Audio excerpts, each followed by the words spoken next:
into talking more about medical treatment, this is the instability model, and it was originally proposed in 1990 by Fred Goodwin, I talked about before, and Kay Jamison, who's also a big-time, well-known bipolar researcher. And Kay Jamison also suffers from very severe bipolar 1 disorder herself. And she's among a group of courageous people who've had mental illnesses and have had the courage to come out, and be public about this. And I think that goes a long way to reducing some of the stigma. Their book, called Manic Depressive Illness, came out in a second edition 3 years ago. It's about 4 inches thick, and it's probably the definitive Bible on bipolar disorder. So if you really want to go to the best source, that's a good one to look at. But anyway, the instability model has to do with the notion that there are environmental and lifestyle factors that are extraordinarily critical in maintaining stability in bipolar disorder. And people, we all have a built-in circadian rhythm. And the circadian rhythm tends to not be completely in sync with the 24-hour day for reasons that are not well understood. If you look at groups of people, the circadian rhythm actually is about 24.5-hour rhythm.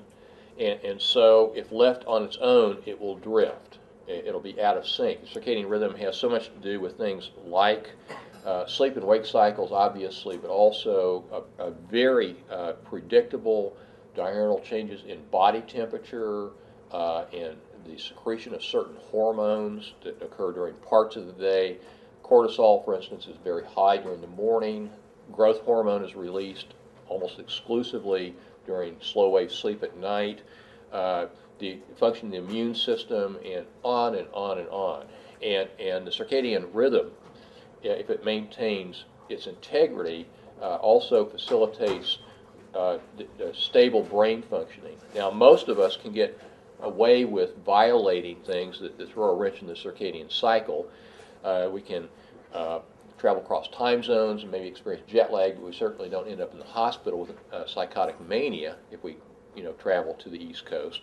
But people who have bipolar disorder, among all human beings, are probably the most sensitive to having disruptions in their circadian cycle be a destabilizing force.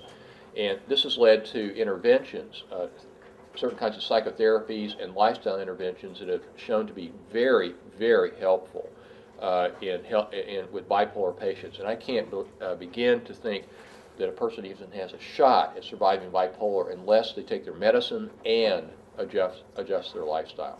So this is the model.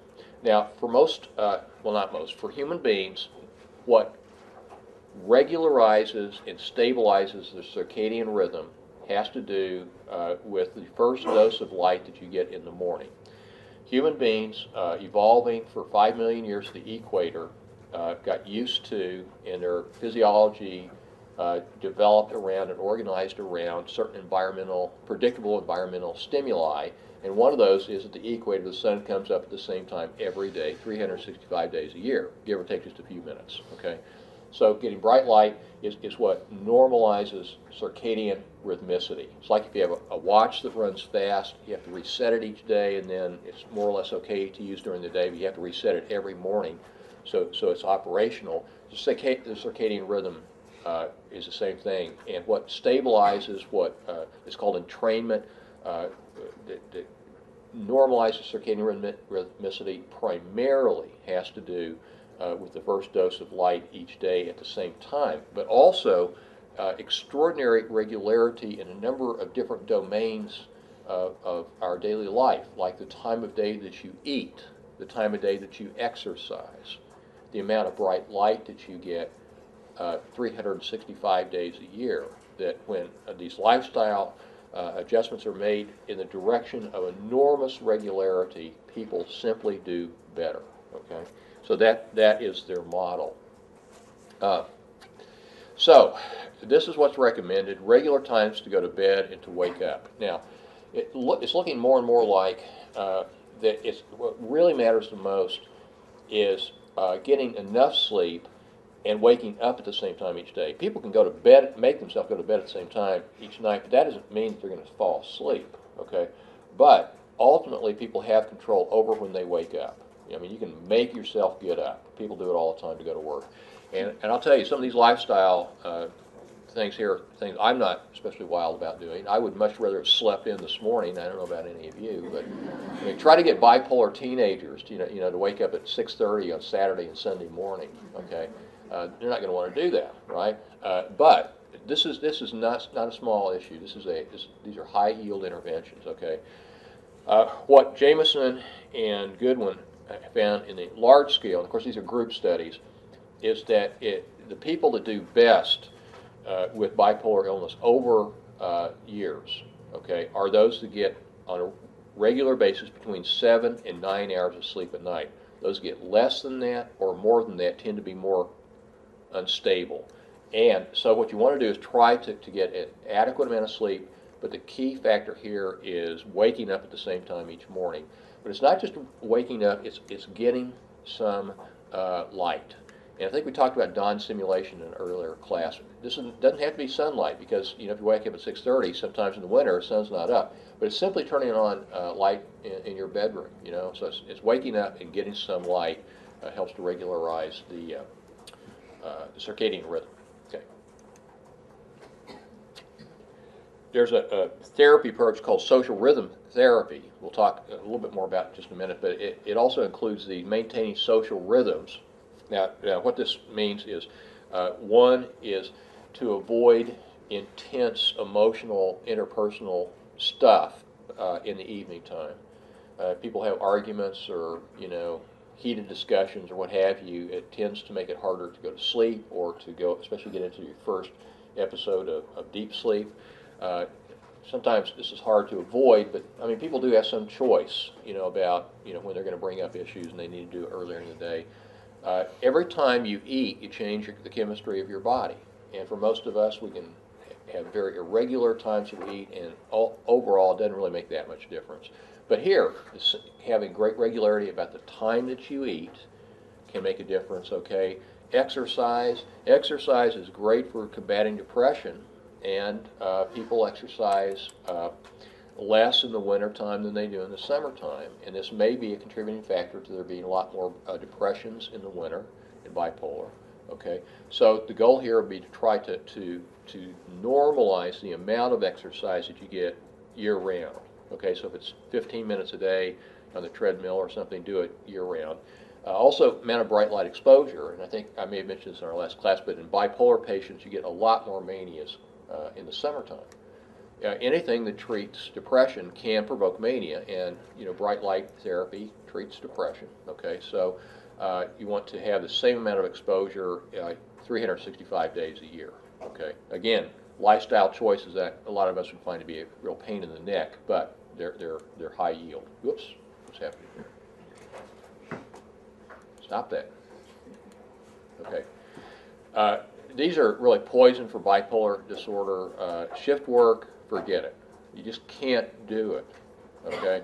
Now, shift work, it's not just working the night shift. It's you work for 6 weeks night shift, and then you switch to graveyard, and then you switch to daytime. Every 6 weeks or so. And there are a number of people who have jobs that are like that, and it's just too disruptive. Okay.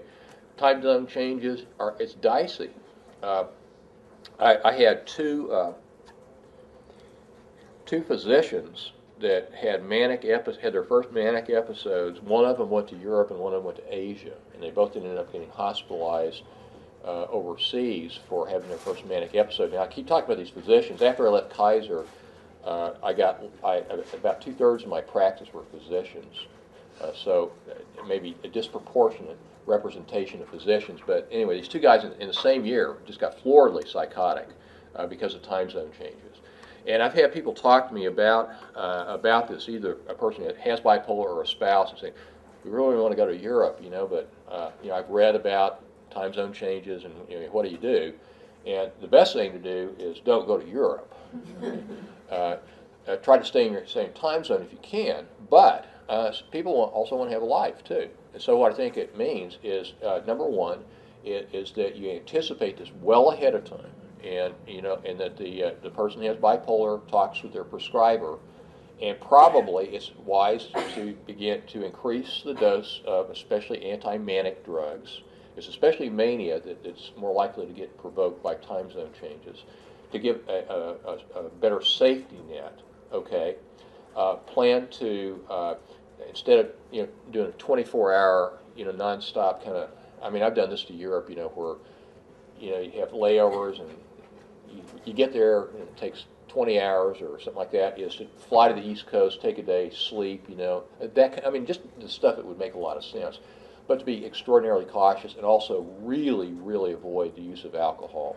And on international flights, they are very generous with their alcohol, I've noticed.